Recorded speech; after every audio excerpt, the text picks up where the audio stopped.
Welcome everyone to our episode 71 of our season 4. And in today's episode, we are going to talk about learning how to use your different types of memory. So we are going to start reviewing the different kind of structures, the different kind of brain systems that are working together and synchronistically to help you have a much better experience in terms of the memory parts that you are using. So to discuss the topics about this episode, I use as a reference the article from Roldan Valadez from 2012, Neuroanatomy of Episodic and Semantic Memory in Humans, a brief review of neuroimaging studies from the Journal of Neurology India, and we are going to begin with essential definitions so that we can understand what is happening in our memory every time we experience or we perform certain simple actions. Memory is an essential function for the survival of the individuals and their species because the majority of cognitive abilities depend on the successful storage of the information.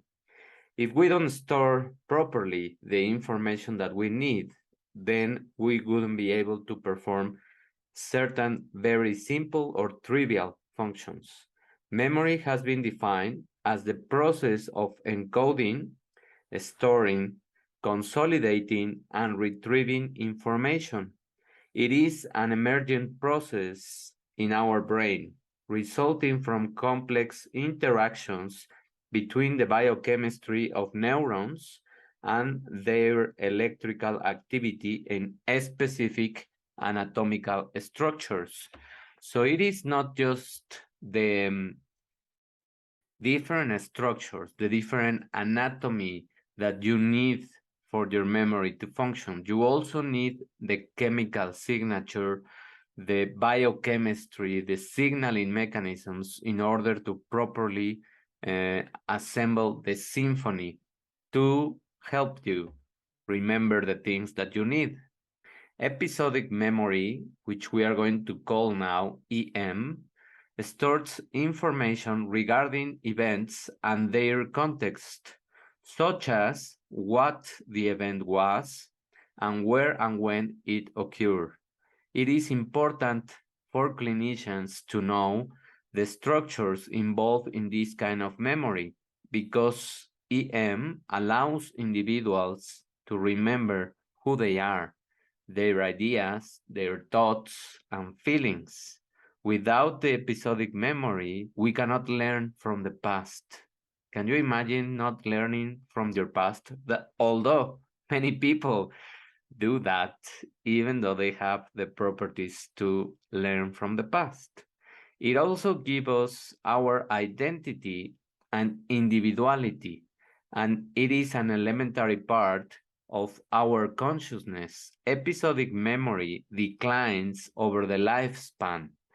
The elderly take more time to store information, and their recall of recent events is less accurate than that of young adults. And we have seen that repeatedly in our family because when the elderly remember long-term things very specifically, but they don't remember recent things, this is what is happening. Their episodic memory is going in decline. Alterations to the structures underpinning the episodic memory have been implicated in various disorders such as Alzheimer's disease, epilepsy, schizophrenia, and depression. Studies in cognitive neuroscience have demonstrated that memory is a dynamic property of the brain as a whole rather than being localized to any single region. So if you are understanding well, this paragraph is a whole system. It's not just separated structures. It is not working independently, it is working together. New advances in magnetic resonance imaging, MRI, have allowed to obtain morphological and functional evidence of the different brain structures involved in memory networks, which form interconnects across the entire brain. Memory is an important part of daily life and allows us effectively to interact with the environment and with other people, of course. Memory allows for the retention of experiences and it minimizes risk and facilitates the optimal use of the current environment. Memory consists of encoding, storage, consolidation, and retrieval of information. Again, these are the different kind of stages of memory to properly store your information. What is encoding? Let's review one of them, each by their properties. Encoding refers to the initial registration or acquisition of information. It involves the capture of information by sensory systems and its conversion by neuronal coding for use beyond simple perception. The nature of encoding may differ considerably depending on different memory demands. So as you can see, encoding needs your perception and it goes even beyond to the acquisition of all the information with your senses. So that will depend also from the memory demands. That's why multitasking is so damaging for us because we are not really paying attention. And that's why many times we don't learn the things because doing multiple things is taking up RAM memory, let's call it like that, like the computers, the memory that you need to encode this new knowledge, and you are not paying attention to the things you are trying to do, multiple things, and nothing is going to work.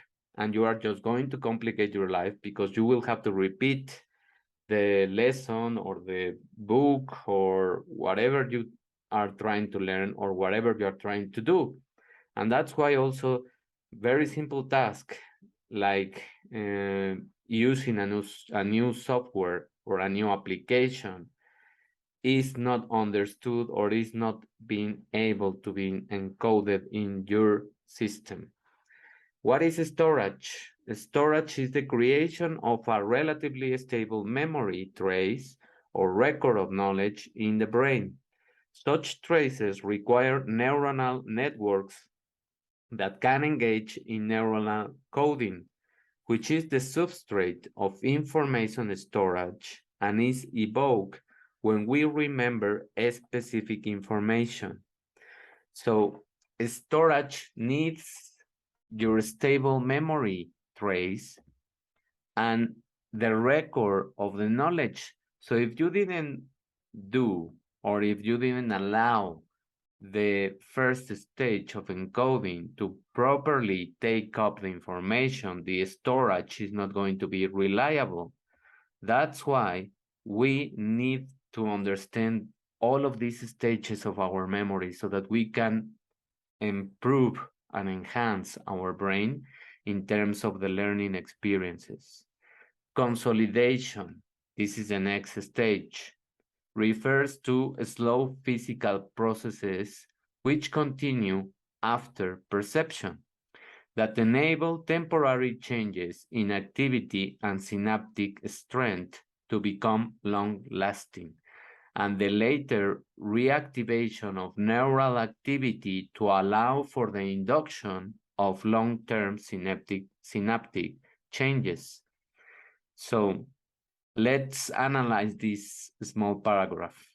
You need all of the synapses and you need these changes so that you can have a reactivation of multiple synapses across your memory, and the change that is happening, the physical change that is happening to the neurons while they do the synapses, also the release of many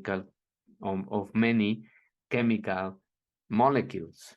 This occurs both in the region where the representation was initially formed, the hippocampus, and in additional regions where the representation was initially weaker, neocortical structures, but which receive spreading neural activity from the hippocampus.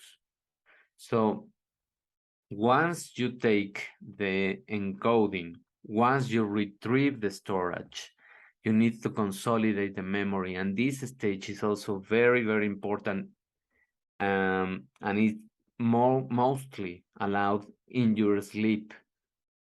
If you don't have the 7 to 9 hours of sleep, or you are being deprived of sleep, or you are having a very bad night of sleep due to the abuse of food, alcohol, or screens, what is going to happen to your memory?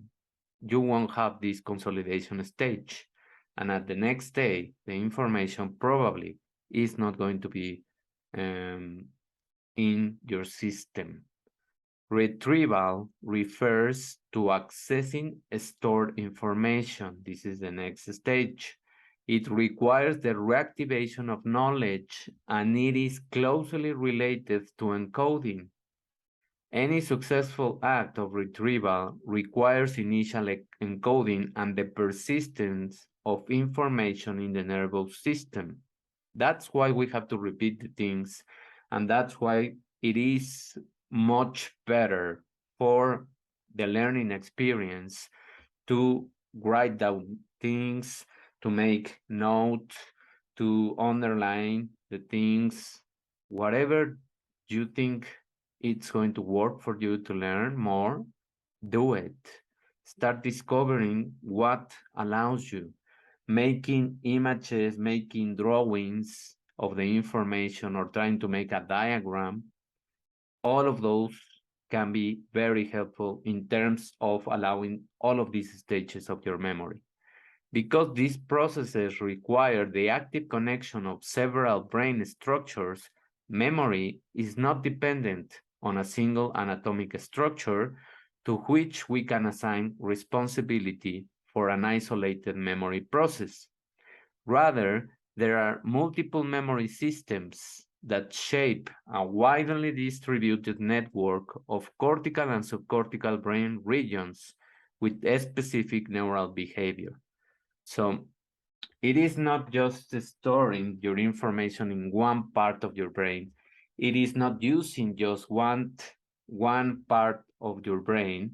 It is not also allowing some synapses. It is helping your brain to create the complete melody, the complete synchronistic events in order to properly store the information and in order for the information to work for you in the future.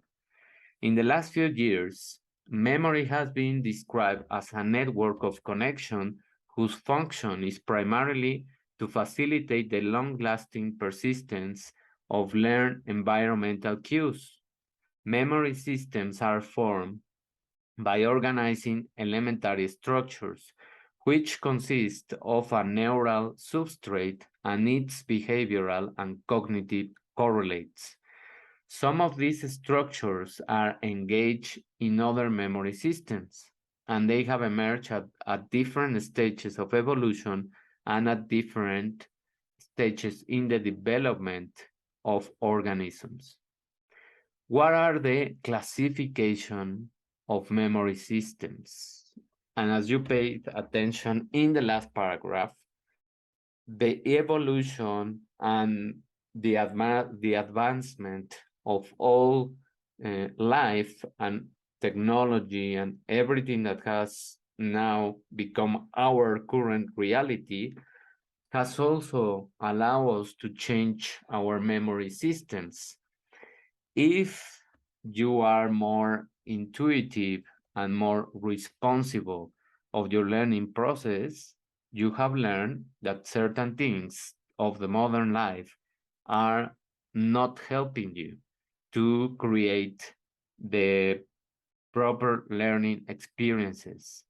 And then you are going to be being more careful of the time that you spend in certain activities, or um, being more mindful in terms of turning off many of the notification systems that now our digital devices have.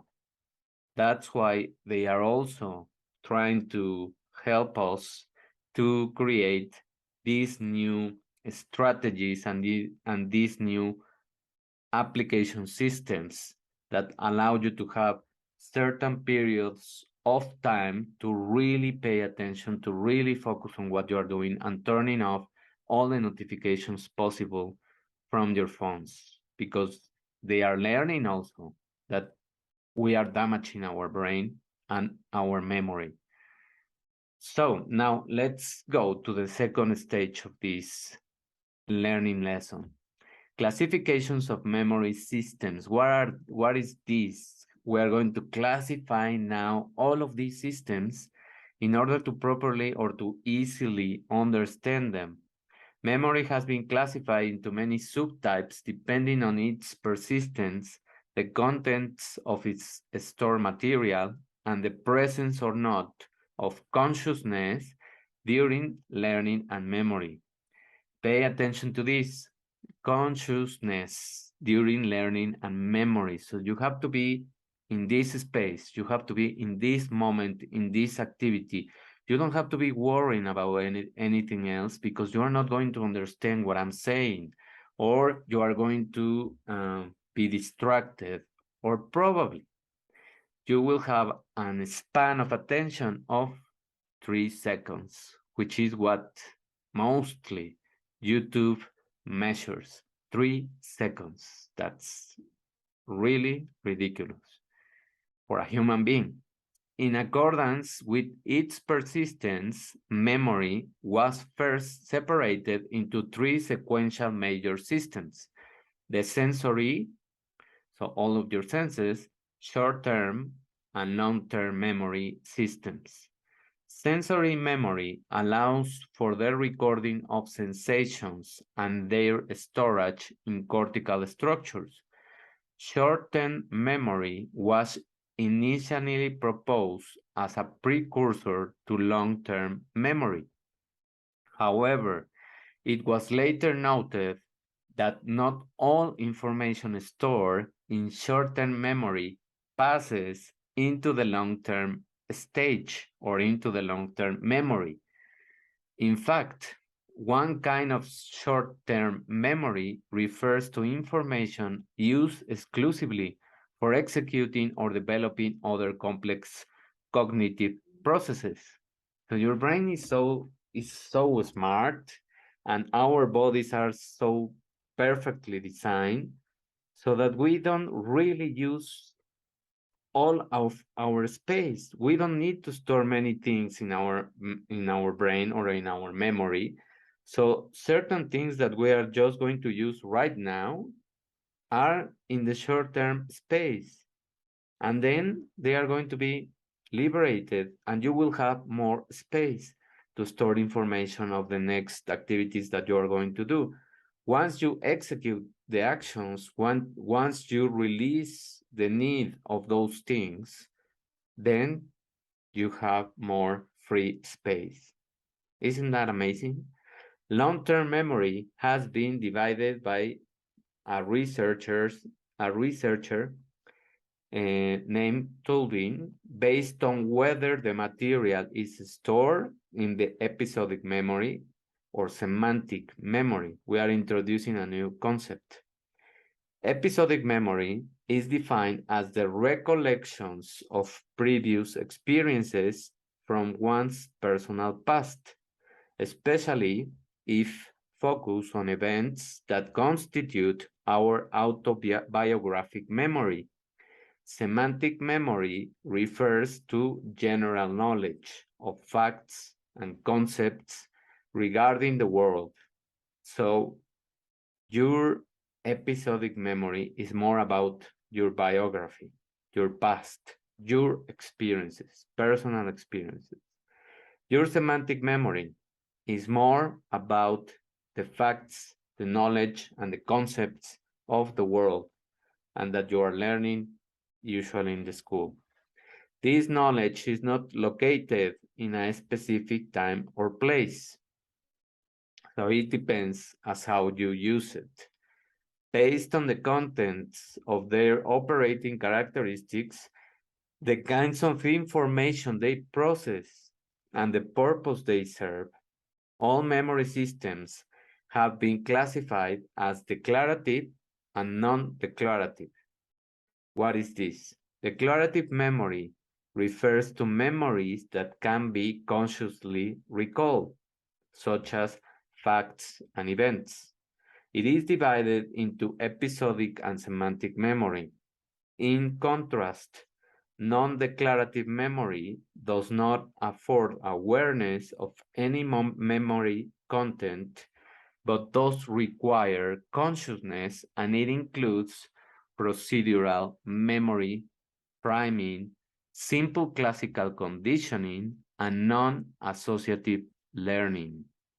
So this kind of memory, this non-declarative memory, is more complex because it requires more things. It requires procedures, it requires priming, which is like activating your memory. It requires a conditioning, so a repetitive action, and it is a non-associative learning, so it is more complex in terms of it is difficult when we don't associate something so that we can remember it. Nowadays, cognitive neuroscience, a growing area in neuroscience, combines the experimental strategies of cognitive psychology with various neuroimaging techniques to examine how brain functions and how it supports mental activities. The neuroimaging techniques used include positron emission tomography or PET and magnetic resonance imaging or MRI. These neuroimaging methods provide a means of measuring local changes in brain activity. So one is very specific, one is very point directed, let's say, and the other one measures a region that is going to be lightened. PET uses radio label tracers to visualize blood flow changes related to neural activity. MRI can measure brain activity indirectly by taking advantage of a fortuitous physiologic property, which is that when a region of the brain increases activities, both blood flow and the oxygen content of the blood in that region increase. Yes, you heard correctly. You need oxygen for your memory to work. You need oxygen for your brain as food, as also glucose. And if you don't have a proper oxygenation process, your memory is going to be affected. Are you paying attention to what I'm saying? Because oxygenation has been impaired many times throughout these 2 years, whether you wanted to believe it or not. It's just a matter of time so that you can notice the effects in your brain. Using the face mask is impairing your memory systems also because you are not properly oxygenating your brain. Anatomical basis of the memory systems. Now we are going to go to the anatomy of your brain. In the last few decades, memory has come to be seen as networks of interconnected cortical neurons formed by associations that contain our experiences in their connectional structures. Likewise, we now believe that memory networks overlap and interact profusely with one another, such that a cellular assembly can be engaged in many memory networks. These networks are integrated by specific anatomical structures such as the hippocampus, the cerebellum, the amygdala, frontal lobes, temporal lobes, entorhinal cortex, and basal ganglia. Don't worry about all these technical names. I'm going to try to give you a diagram by the end of the episode so that you can see the different classification and the different anatomical structures and understand that, which is the most important point, that not only one region is involved in your memory processes. The left prefrontal cortex is relatively highly involved in encoding the information, whereas the right prefrontal cortex is more involved in the episodic memory retrieval. So look at this paragraph. The left, well, this is my left, is relatively highly involved in encoding information. It's more analytical, the left, remember, whereas the right prefrontal cortex is more involved in retrieval. So this episodic memory retrieval is more in the right side, which makes sense because your right side is more about connection, is more about your emotions, is more about your intuitive abilities, paying more attention to what is happening inside of you. Episodic memory, autobiographic memory. Prefrontal cortex is more in analytical encoding of data. Brain structures associated with semantic memory. What are these brain structures? Semantic memory involves the semantic definition of objects. It uses shape, color, size, function, and motion information. A consensus has not yet been achieved regarding where this information is represented in the brain because it's too complex to understand how all of this shape, color, size, function, and motion is being stored, is being encoded. It is really complex now, but probably in the future years, we will get the information. Some authors have proposed that this information is stored in perceptual and motor systems and was active when we first learned about an object. In support of this argument, the occipital cortex is the beginning of semantic processing, which constitute in the left temporal lobe. The left inferior frontal cortex is relevant to word selection and retrieval. The fusiform gyrus located at the ventral surface of the temporal lobes, temporal means this part, is highly active during naming and reading words. So pay attention to this because when we are children, we want to know what is the name of the things. And we are learning new words as the day approaches, as the hour approaches. In one day, when you are children, you learn probably more than 10 words many times, depending on how curious you are. But this system of semantic memory is extremely important to give you all this knowledge of the words and associating with the shape of the things, with the function of the things, and with how they work.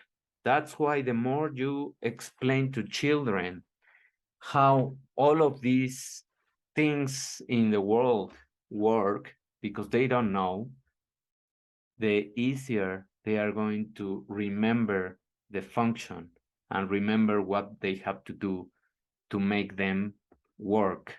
And they are very good now. This new generation of children are very good to pick up this kind of semantic memory if you have time to explain them the functions, not reading the instructions or things like that, just being practical and trying to explain as much as possible what the object or what the device is designed to do and what kind of buttons you have to press, all of those technical things.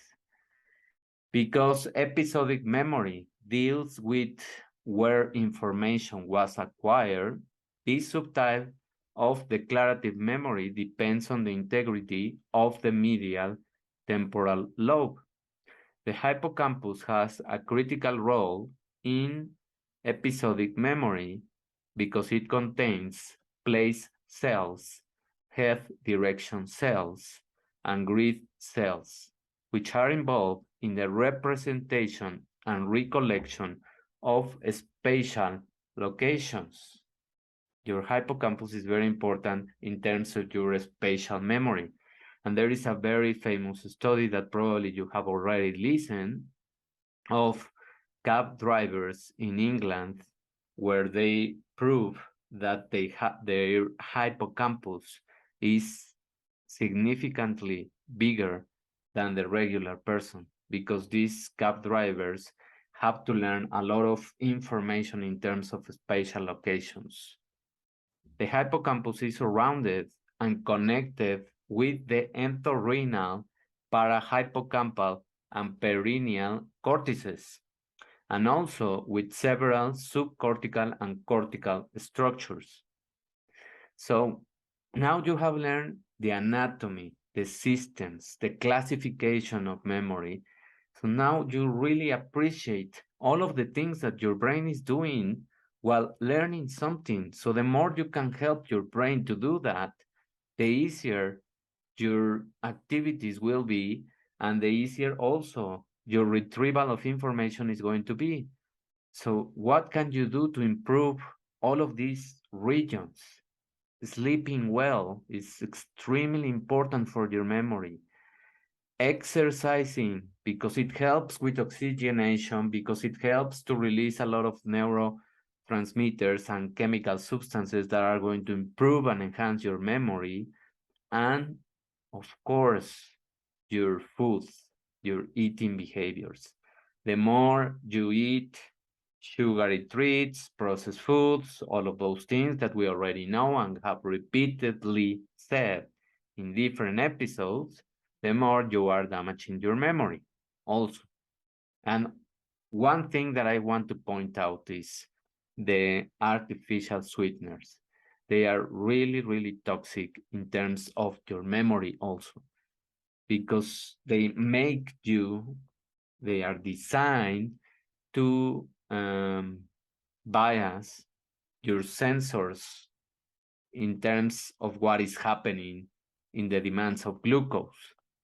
But you are just trying to cheat on your brain, which is not going to buy the things. And you are indirectly activating a loop of drawing the glucose and faking an hypoglycemic shock that is making you more anxious and consuming more food and more toxic food, not just the healthy food. You are more prone to consume the toxic food. So pay attention to this because it damages a lot your brain.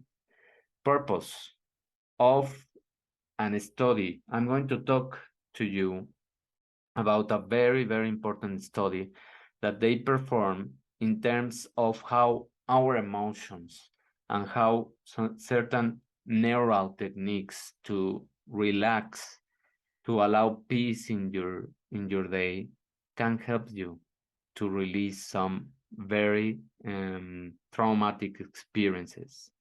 So, what was the purpose of this study? The purpose of the study was to characterize the neurophysiological and clinical effects that may result from the neuro-emotional technique, or NET, in patients with traumatic stress symptoms associated with cancer-related event. The people that performed the study hypothesized that self-regulatory processing of traumatic memories would be observable as physiological changes in key brain areas after undergoing the NET intervention, and that these changes would be associated with improvement of traumatic stress symptoms. So we'll see what happens. What were the experimental design of this study? They enrolled 23 participants with a prior cancer diagnosis who expressed a distressing cancer-related memory that was associated with traumatic stress symptoms of at least 6 months in duration.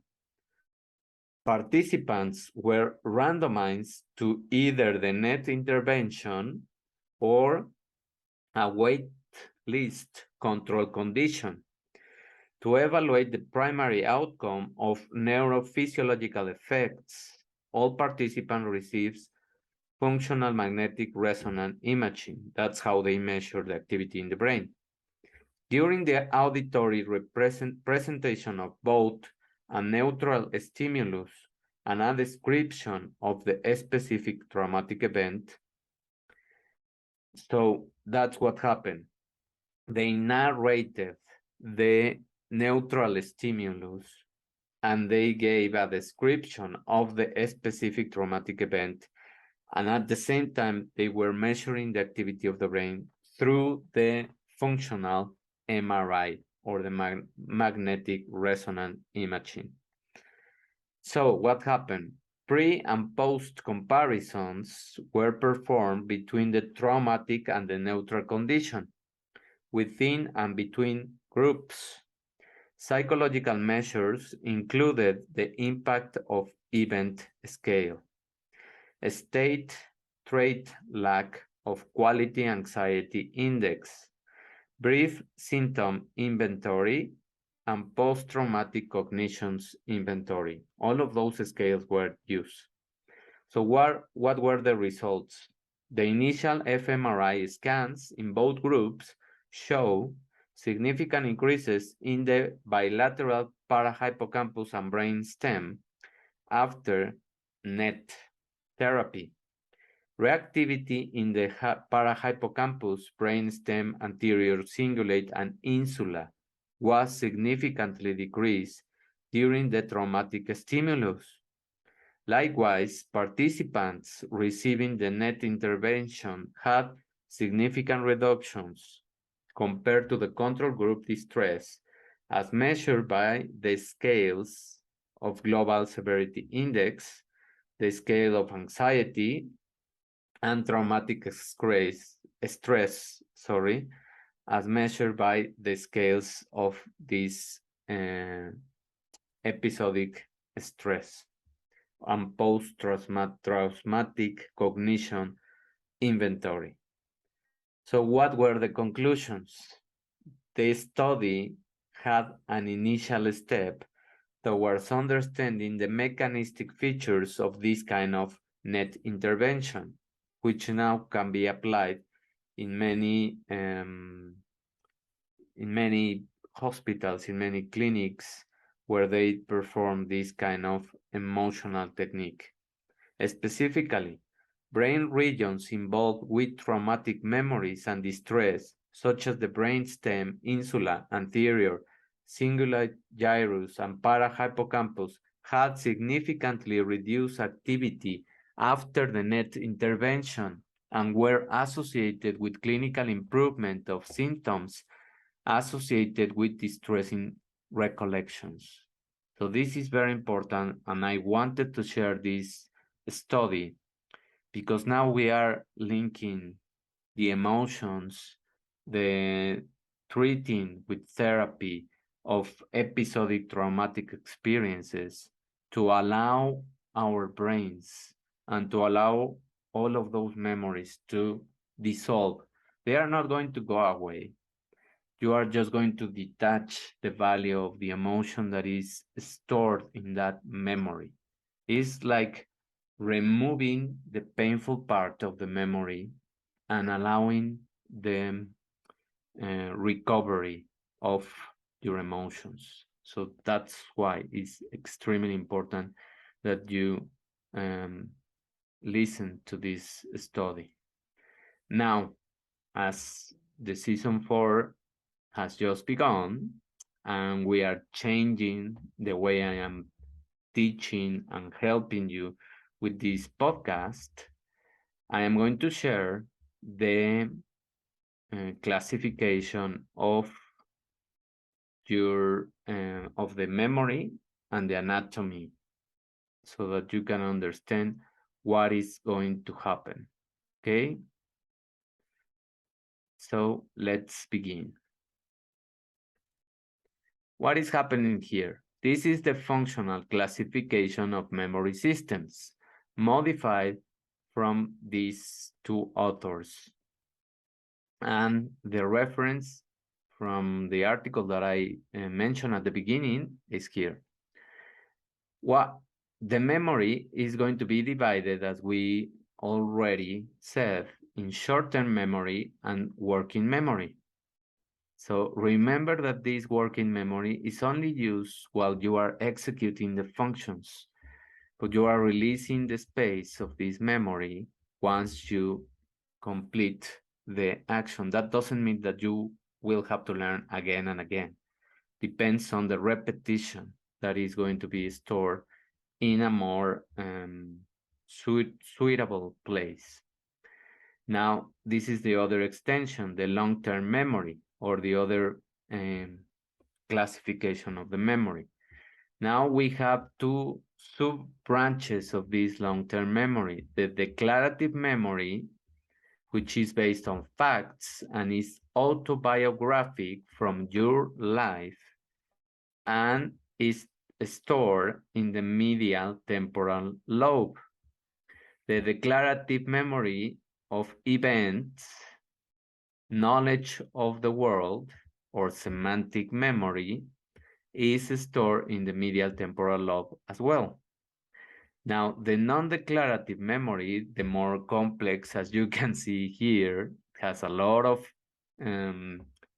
sub branches and a lot of different stages or procedures that have to be complied with. We have the non-declarative procedural memory, skills and habits. Pay attention to these skills and habits. Those need repetition. It is stored in the basal ganglia, or also named as putamen. Priming is stored in your neurocortex. Priming, remember that I told you that is sort of an activation of this memory, and it is in your neocortex. Simple conditioning has two emotional responses and skeletal musculature, and it is stored in your amygdala and in your cerebellum. Conditioning, simple conditioning. Pay attention to this because many times we are being conditioned by the things we see, we watch, and we listen without thinking if they are going to help us. And look at these emotional responses and your amygdala that is also involved in the threat and stress responses is implied in this non-declarative memory. Non-associative learning is a reflex pathway. So it is just a reflex in terms of also the repetition of the things the reflex in these terms of the non-declarative memory, we can make it much better by the repetition of the things. Now, what is happening in terms of your classification of the memory systems based on the anatomy? We have the neocortex, which is the region of the brain that evolved with time, and that is mostly also it involves, or it has, the prefrontal cortex and all of these regions that I'm mentioning here. And it is the region that is going to allow you to have more thinking skills in terms of analyzing and resolving the problems. So in the frontal part of the neocortex, what is happening? Working memory, episodic memory, semantic memory, and procedural memory. In the temporal part of your neocortex, more here, you have episodic memory, semantic memory, parietal neocortex, sorry, is your semantic memory, and occipital part of the neocortex, which I cannot point it in my physical parts, but parietal means also close to the sides, a little bit behind, and is their semantic memory. Occipital neocortex is the part behind in the structure. It's priming and semantic memory. So now what happens with the subcortical structures? You have the amygdala, which is going to be in charge of your emotional memory and your episodic memory. Pay attention to this because your emotions and your episodes are linked. That's why it also is very recommended that you associate an emotion with the things that you are doing in terms of learning more what is happening in your life. If you associate more certain kind of emotions to a topic that you really want to master, it's going to be much easier. Hippocampus, episodic memory. Cerebellum, procedural memory. Entorhinal cortex, episodic memory and semantic memory. And basal ganglia, or putamen, is procedural memory. So this is the full picture of how we have a lot of structures, a lot of regions, the neocortex, the new part of our evolution involved in the learning experience and in storing many types of memory, working memory, episodic memory, semantic and procedural memory. So we are using all of these neocortex a lot in terms of your memory processes. So take care of your memory with the activities that I just mentioned previously. And I hope that this episode has really enlightened you and opened a new paradigm and a new way of appreciating your brain and appreciating the learning process that you are able to do at any moment. Remember, just to summarize quickly, what is going to help your memory? Repetition, exercise, sleep, and your eating behaviors. Remember, not processed food, not the sugary treats, and also not the abuse of screens, mostly at night, because those are going to disrupt your sleep, and as a consequence, you are not going to have a very good memory the next day. So what else can you do for your memory? Make a summary of the things, make a diagram, just as the ones that we saw here. conceptual maps, and drawing, aligning some emotion, using music to learn for me is working or works, and discovering what kind of music, because sometimes when you listen to the music, you remember many things. That is the power of the association. So just start learning more about what can you do to improve your memory and your learning process. Thank you for paying attention. If you like the episode, if it resonates with you, if you think I'm helping people to understand what is happening in the brain, help me to share this information in your platforms and with your friends and with your family.